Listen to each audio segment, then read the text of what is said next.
Last lecture में बेटा हमने रेजिस्टेंस के बारे में पढ़ा था, उसकी डिपेंडेंसी पढ़ा था, और साथ में कितने टाइप के न्यूमेरिकल्स बनते हैं board exam point of view से, वो हमने डिस्कस किया था। ठीक है, आज के लेक्चर में हम पढ़ेंगे बेटा कि रेजिस्टेंस को कैसे हम कनेक्ट कर सकते हैं। ठीक है, सीरीज में, पैरेलल में या कम्बिनेशन, सीरीज पैरेलल दोनों को मिक्स कर दो, मिक्स कम्बिनेशन। ठीक है, साथ में एक न्यूमेरिकल भी करने की कोशिश करेंगे जिसमें हम पोटेंशियल या डिफरेंट पैरामीटर्स उसमें फाइंड करने की कोशिश करेंगे। ठीक है बेटा, तो जैसे कम्बिनेशन ऑफ रेजिस्टेंस, तो पहले सपोज हम सीरीज कम्बिनेशन पढ़ते हैं।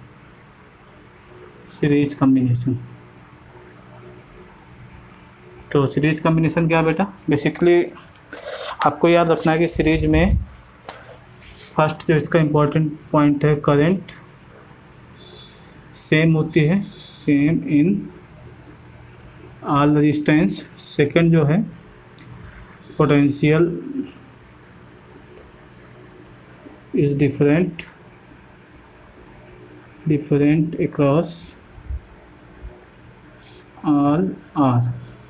तो साथ में आपको ये दो मेन पैरामीटर्स हैं, करंट सभी रेजिस्टेंस में सेम होगी, साथ में पोटेंशियल डिफरेंस जो हो सभी रेजिस्टेंस के क्रॉस डिफरेंट होगा, डिपेंड करेगा उस रेजिस्टेंस का वैल्यू कितनी। ठीक है, और एक पैरामीटर आपको ये भी याद रखना है कि सपोज ये रेजिस्टेंस है, सीरीज में क्या करेंगे, एक ये रेजिस्टेंस है तो इसका एक एंड किसी दूसरे रेजिस्टेंस से कनेक्ट होगा और दूसरा एंड किसी दूसरे रेजिस्टेंस से। जैसे इनको देखो, इसके दो एंड हैं, ये और ये एंड है, तो इसके एंड से कोई और कनेक्ट होगा और इसके एंड से ये। जैसे आप तीनों को, मैं दो हैं, तीसरा मैं एक और लेता हूँ मार्कर, इसमें देखो तो ये मार्कर है, तीन रेजिस्टेंस ले लो। पहला रेजिस्टेंस ये है, इसके दो एंड 1 और सेकंड, तो इसके दूसरे एंड से ये रेजिस्टेंस रेड वाला कनेक्ट है और एक एंड से ब्लैक वाला कनेक्ट है। तो इस कम्बिनेशन को हम बोलते हैं सीरीज कम्बिनेशन। डायग्राम में देख लो, जैसे यहाँ पे मैं तीन रेजिस्टेंस लेकर चल रहा हूँ,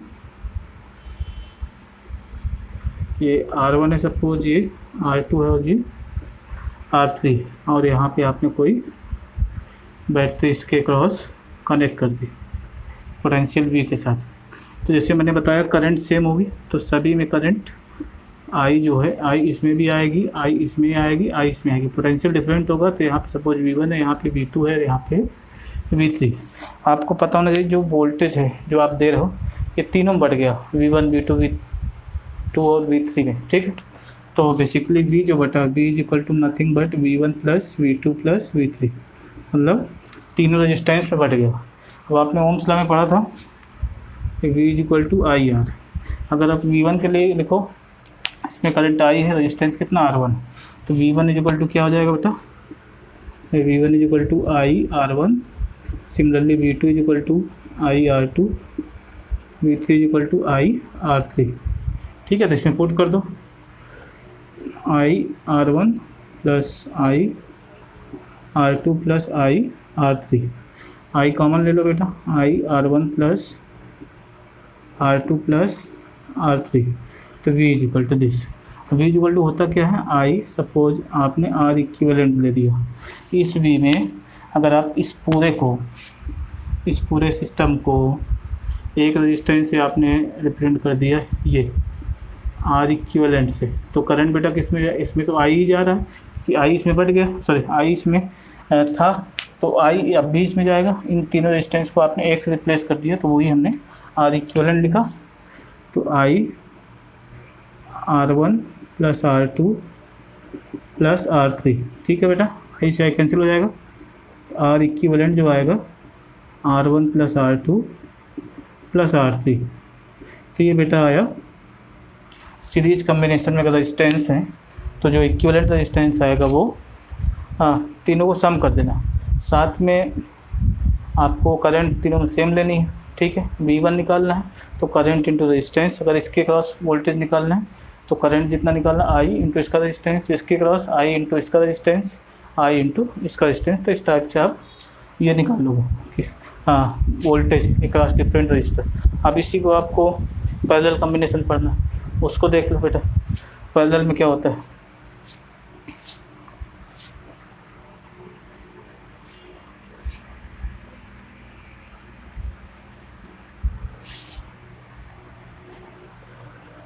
नेक्स्ट जो है इसका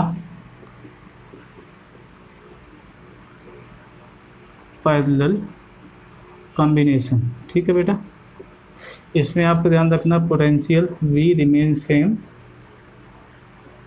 same in all R, current is different in all R, current different होगी। इसमें क्या होता है बेटा, दो ही पॉइंट होते हैं, इसी पॉइंट के आगे बीच में सभी आपको कनेक्ट करने। सपोज हमने 3 रजिस्टेंस ले लिया, R1 लिया आपने, R1 भी A और B के बीच कनेक्ट है, R2 ले लिया, ये भी A और B के बीच में कनेक्ट है, R3 ले लिया, ये भी A और B के बीच में, मतलब सभी रजिस्टेंस के दोनों एंड कॉमन होंगे। पैरेलल की ये खासियत है, हम सीरीज में पढ़ा था कि एक एंड दूसरा एंड से, दूसरा एंड तीसरा एंड से, तीसरा रजिस्टेंस इस टाइप से। इसमें क्या है, इस रजिस्टेंस का भी ये एंड, एक एंड, इस रजिस्टेंस का दूसरा एंड, एक एंड A पे है, दूसरा एंड B पे। सेम इसका देखोगे, एक एंड A पे, दूसरा एंड B पे। सेम R3 का देखोगे, एक एंड A पे, दूसरा एंड B पे। अब इस पूरे कॉम्बिनेशन को आपको एक बैटरी से कनेक्ट कर देना है। और पोटेंशियल सेम क्यों होता है, क्योंकि बेटा सभी रेजिस्टेंस के दोनों टर्मिनल सेम है, इसलिए पोटेंशियल सभी में सेम होगा, इसलिए V सभी में सेम होगा। ठीक है, जो करंट बेटा I यहाँ पे जा रही थी, वहाँ पे क्या था, जो पोटेंशियल था सीरीज में वो तीनों में डिस्ट्रीब्यूट हो गया था। इसमें जो करंट यहाँ से जाएगी वो तीनों में डिस्ट्रीब्यूट होगी। तो यहाँ पे I1 सब कुछ चली गई, यहाँ पे I2 चली गई, यहाँ पे I3 चली गई। तो क्वेश्चन में आपसे पूछता है इक्विवेलेंट रेजिस्टेंस तो कॉमन है, वो तो हम निकालेंगे, साथ में करंट भी डिफरेंट रजिस्टर के क्रॉस पूछता है। ठीक है, तो आपको करना है। तो इसमें क्या करना, इसमें आपको सिंपल लगाना है, I is nothing but I1 plus I2 plus I3। आप डायग्राम से देख भी सकते हो, जो I था 3 पार्ट में बढ़ गया। अगर आपके पास 10 रुपये हैं, किसी को 2 दे दिया, किसी को 6 रुपये दे दिया, किसी को 2 रुपये दे दिया, तो 6 + 2 + 8 कितना, 2 + 2 कितना हो गया, 10 हो गया। तो 10 रुपीज़ को आपने 3 पार्ट में बांट दिया। सेम यहाँ पे है, I को हमने 3 पार्ट में बांट दिया, I1, I2 और I3 में। ठीक है, अब आप ओम्स लॉ से V = IR आपने पढ़ा है, तो अगर इसकी बात करें तो V = I1 R1, then I1 = what, V/R1, similarly I2 = what, V/R2, and I3 = what, V/R3। इसमें आपको पुट कर देना है, तो V/R1 plus V/R2 plus V/R3, V common ले लोगे बेटा, तो 1/R1 plus 1/R2 plus 1/R3। तो ये I आ गया, तो I = V 1/R1 plus 1/R2 plus 1/R3। अब आपको क्या करना, आपको R इक्विवेलेंट निकालना है, तो V = वही रखना आपको, I R इक्विवेलेंट। तो आप इसको रखोगे तो I = I R equivalent 1/R1 plus 1/R2 plus 1/R3। I से I कैंसिल हो गया बेटा, तो 1/R equivalent = 1/R1 plus 1/R2 plus 1/R3। तो ये बेटा इक्विवेलेंट रेजिस्टेंस का कॉन्सेप्ट है कि अगर 3 रेजिस्टेंस या मोर रेजिस्टेंस पैरेलल में जुड़े हैं तो उनका इक्विवेलेंट रेजिस्टेंस कैसे निकालोगे, उनका रेसिप्रोकल करके आपको ऐड कर देना, तो वो उसका इक्विवेलेंट रेजिस्टेंस निकल आएगा। ठीक है, अब इसी का बेटा नेक्स्ट कॉम्बिनेशन जो थर्ड कॉम्बिनेशन है, थर्ड कॉम्बिनेशन में क्या करते हैं, सीरीज और पैरेलल दोनों कर देते हैं। तो आपको क्या करना है, उनको अलग अलग निकाल लेना। जैसे मैं एक एग्जांपल लेके, एग्जांपल के आपको बस थोड़ा सा एक्सप्लेन कर देता हूँ डायग्राम बना के, उनको आपको कर लेना। ठीक है, तो मिक्स कॉम्बिनेशन में देख लो कैसे करेंगे। इसके बाद एक न्यूमेरिकल में करता हूँ। अब इसमें जैसे आपसे न्यूमेरिकल हम करेंगे, एक न्यूमेरिकल जिसमें हम वोल्टेज या करंट वगैरह निकालेंगे। अब यहाँ पे बेटा इसमें क्या करना, आपसे क्या पूछता है, find the current in R1। तो I1 आप इस कॉन्सेप्ट निकाल लोगे, V/R1, V पता रहेगा, R1 आप निकाल लोगे। सिमिलरली I2 या I3 आपको निकालना है तो आप इजीली निकाल सकते हो। ठीक है, नेक्स्ट मिक्स्ड कॉम्बिनेशन देख लो बेटा।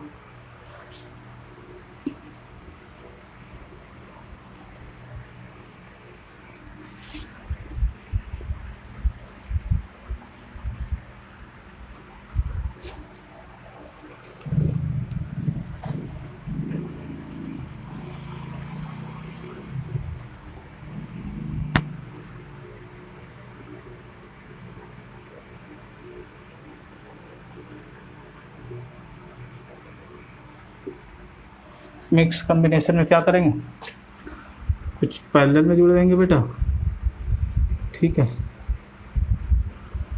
जैसे इस टाइप से।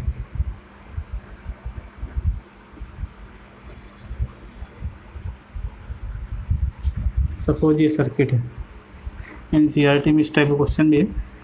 ये R1 है, ये R2 है, ये R3 है, R4 है।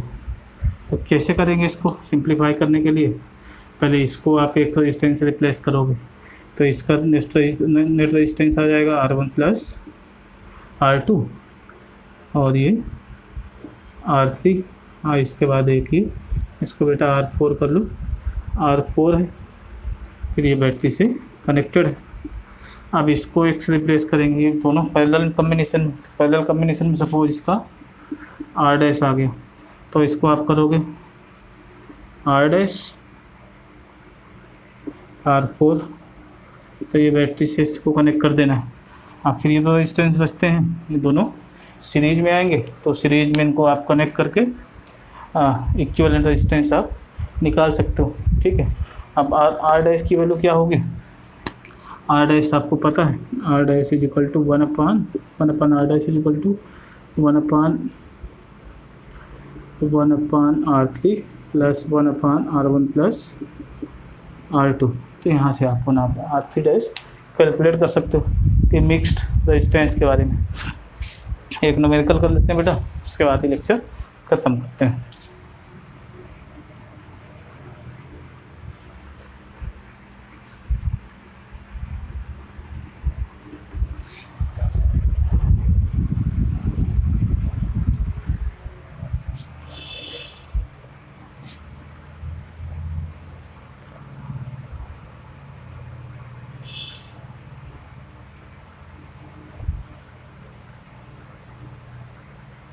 जैसे ये बेटा एक न्यूमेरिकल है, R1 और R2,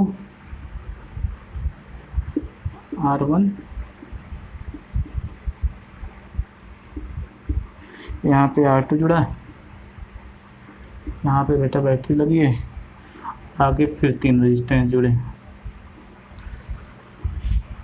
3 रेजिस्टेंस आपको आगे फिर जोड़ने हैं।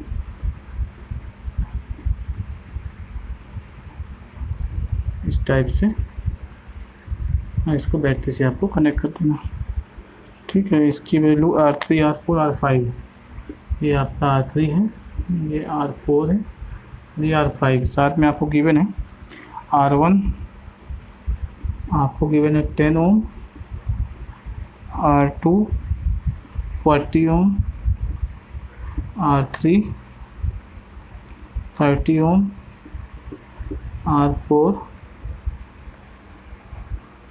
20 ओम, R5 60 ओम और ये वोल्टेज जो भी है ये 12 वोल्ट का गिवन है बेटा, ठीक है। आपको फाइंड करना है R इक्विवेलेंट कितना होगा, पहला पार्ट है, एंड I कितनी होगी, I टोटल यहाँ से, ठीक है बेटा। देख लो इसको कैसे करेंगे। तो सबसे पहले आपको R इक्विवेलेंट निकालना है। R इक्विवेलेंट निकालने के लिए जैसे आपको पता है ये पैरेलल में, क्यों, क्योंकि इनके दोनों एंड कॉमन है, सेम ये भी पैरेलल में। तो पहले इसको निकाल लो फिर इसको निकाल लो। तो इसका जो इक्विवेलेंट निकालेंगे, ये इसका इक्विवेलेंट सपोज 1/R डैश है, R डैश इसका इक्विवेलेंट है, 1/R1 प्लस 1/R2 आ जाएगा। सिमिलरली इसको आप निकालोगे तो 1/R डबल डैश ले लो, 1/R3 plus 1/R4 plus 1/R5। तो यहाँ से आप निकालोगे तो 1/R dash is equal to, तो ये 1/10 जैसे हमने फार्मूला लिखा 1/10 प्लस 1/R2 की वैल्यू आपको 40 रखनी बेटा। इसको सॉल्व करोगे एलसीएम 40 आएगा, 4 प्लस 1 5/40, 5 8 जा 40, 1/8। तो यहाँ से R डैश की वैल्यू आ जाएगी 8 ओम, ठीक है बेटा। सिमिलरली 1/R डबल डैश निकालोगे तो ये 1/R3 plus 1/R4 plus 1/R5, जैसे कि पैरेलल में ये तीनों। तो इसकी वैल्यू पुट करोगे 1/30 प्लस 1/20 प्लस 1/60। एलसीएम लोगे बेटा इसका तो 3 2 6 आएगा, 60 आएगा मीनिंग 2 + 3 + 1 कितना आ जाएगा 6/60, दैट इज़ नथिंग बट 1/10। तो 1/r" आ जाएगा बेटा 1/10 या r" कितना आ जाएगा 10 ओम। तो अब क्या हुआ, आपने इस कम्बिनेशन को r' बोला था और इस कम्बिनेशन को r" बोला था, और इसके अक्रॉस आपकी 12 वोल्ट की बैटरी थी। r' क्या रिप्रेजेंट करता है बेटा, इन दोनों को, r" इन तीनों को, ठीक है। तो इस कम्बिनेशन में अगर आप R इक्विवेलेंट निकालोगे तो सीरीज में हो गए दोनों, ये और ये सीरीज में, तो क्या हो जाएगा r' + r". तो इसको आप निकालोगे तो R इक्विवेलेंट = r' + r", क्या बेटा दोनों सीरीज में, तो क्या हो जाएगा 8 + 10 = 18 ओम। 18 ओम आ गया। अब इसको आप सिंपली ऐसे रिप्लेस कर सकते हो कि ये 18 ओम का रेजिस्टेंस है बेटा, इसके पास हमने 12 वोल्ट की बैटरी लगा दी। तो ओम्स लॉ लगाओगे तो V = IR, तो यहाँ से क्या आ जाएगा बेटा, V 18 है, I आपको फाइंड करना, R 18 है, सॉरी V 12 है, तो I = कितना आ जाएगा 12/18, 6 2 12 3, 2/3 एम्पियर। तो I जो टोटल फ्लो होगी 2/3 एम्पियर की करंट इसमें जाएगी, इसमें बेटा यहाँ से, ठीक है। और I इसमें भी सेम जाएगी, इसमें भी सेम जाएगी। अब अगर आपसे पूछता है इसके क्रॉस वोल्टेज क्या है, r' के क्रॉस, तो वो कितना होगा और इसके क्रॉस क्या है, तो बहुत सिंपल है बेटा, इसके क्रॉस सपोज वोल्टेज V' है तो V' = I r'। I कितना आया था 2/3 और r' आपने अभी निकाला था 8 आया था, तो 8 आ जाएगा तो 16/3 वोल्ट, ठीक है। सिमिलरली इसके क्रॉस सपोज V", तो V" कैसे निकालोगे, V" = I, r" I तो वही रहेगा 2/3 और r" हमने कितना निकाला था 10, तो ये हो जाएगा बेटा 20/3 वोल्ट। ये किसके क्रॉस वोल्टेज था, V"। तो इसके क्रॉस जो वोल्टेज आया 16/3 आया, ठीक है बेटा, इसके क्रॉस आया 20/3, ठीक है। अगर आपसे पूछता है अब इसमें करंट कितनी है, R1 करंट है कितनी है, R2 में करंट कितनी है, तो उसको देख लो, उसको कैसे कैलकुलेट करेंगे। क्वेश्चन में इतना सब पूछा नहीं, बट आपको मैं बताना चाह रहा हूँ कैसे आप निकालोगे, ठीक है। देख लो जो हमने रिजल्ट निकाले ये, तो करंट इन R1, ठीक है बेटा। वोल्टेज इसके क्रॉस आपको पता है पैरेलल में है, जितना वोल्टेज ये है उतना वोल्टेज यहाँ पे भी रहेगा। तो इसमें सपोज I1 है, उसमें I2 है, इसमें सपोज I3 है, I4 एंड I5। तो इसके लिए क्या करोगे, V'/R1 ओम्स लॉ के हिसाब से, V = IR के हिसाब से। तो V' कितना आया था बेटा, ये था आपका V' आया था 16/3 ये, तो 16/3 और ये रेजिस्टेंस कितना बेटा R1 आपको दिया 10, तो 16/30। सिमिलरली करंट इन R2 भी आप निकाल सकते हो, V'/R2, तो V' था 16/3, R2 की वैल्यू बेटा 43, तो 16/120 एम्पियर, ठीक है। सिमिलरली आप R3 निकाल सकते हो, करंट R3 में कितना है, तो इसके क्रॉस वोल्टेज हो गया V', इसके क्रॉस था V', इसके क्रॉस हो गया V', तो क्या होगा V'/R3। V' कितना निकाले थे बेटा, ये आया था आई होप 16/3 और ये V', 20/3, ये आया था 20/3 और ये आया था 16/3। तो इसको आप लिखोगे 20/3, R3 कितना बेटा इसमें 30, तो 20/90। Similarly current through R4, V'/R4 20/3, R4 की वैल्यू अगर आप देखोगे 20 था तो 20/60 एम्पियर। सिमिलरली करंट आपको R5 से निकालना है, तो V double dash upon R5 is equal to 20/3। R5 था बेटा 60, तो 20/180 एम्पियर। इनको आप सिंप्लीफाई कर सकते हो। तो इस टाइप से ये डिफरेंट रजिस्टर में करंट आप निकाल सकते हो। तो बेटा इस क्वेश्चन को कराने का मेरा मेन मोटिव था कि how to calculate the equivalent resistance of the circuit and how to calculate the potential difference across different resistance and how to calculate the electric current in each of the resistance. मतलब हमारा motive था कि equivalent resistance कैसे निकालना है और potential सभी registers के क्रॉस कितना होगा कैसे निकालना है, और करंट किस में कितनी फ्लो होगी वो कैसे निकालना, वो सब मैंने एनालिसिस करके आपको बताया कैसे आपको प्रोसीड करना। तो आई होप आपको समझ में आ गया। आगे मैं क्वेश्चन और भी कराऊंगा इस चैप्टर से लेके बेटा। अभी तो मैंने फिलहाल इतने कराया, इसके नेक्स्ट वीडियो में अभी क्वेश्चन और देखोगे मिक्स के। इसमें बल्ब या इलेक्ट्रिक अप्लाइंसेज जो होम अप्लाइंसेज हैं उनको साथ लेके इलेक्ट्रिसिटी का खर्चा कितना आएगा, अगर 1 यूनिट का चार्ज इतना है, कितने यूनिट स्पेंड होंगे एक दिन में, 1 महीने खर्चा कितना आएगा, इस टाइप के क्वेश्चन बोर्ड में बनते हैं, वो भी हम कराएंगे। ठीक है, तो आप वीडियो में बने रहो, कंटिन्यूस चैनल को आप देखते रहो, उसमें वीडियो अपलोड होते रहेंगे। और साथ में अगर आप चैनल में नए हैं तो इनको चैनल को आप सब्सक्राइब कर लो, साथ में बेटा नोटिफिकेशन बेल जो उसको प्रेस कर दो ताकि आपको नोटिफिकेशन न्यू वीडियोस के लिए आपको मिलते रहे। साथ में बेटा जो 9th-10th में उनके लिए बता रहा हूँ, अभी मेनली मेरा मेन फोकस है to cover the board syllabus for 10th and 12th physics and math. After that I will try to cover and in parallel also I will try to cover 9th and 11th, but थोड़ा थोड़ा करके main focus मेरा 10th और 12th के लिए हो।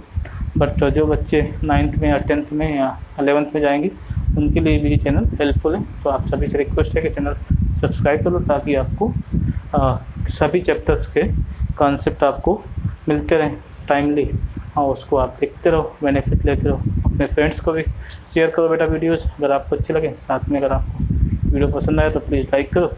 मिलते हैं नेक्स्ट वीडियो में, ठीक है बेटा, तब तक के लिए बाय, टेक केयर।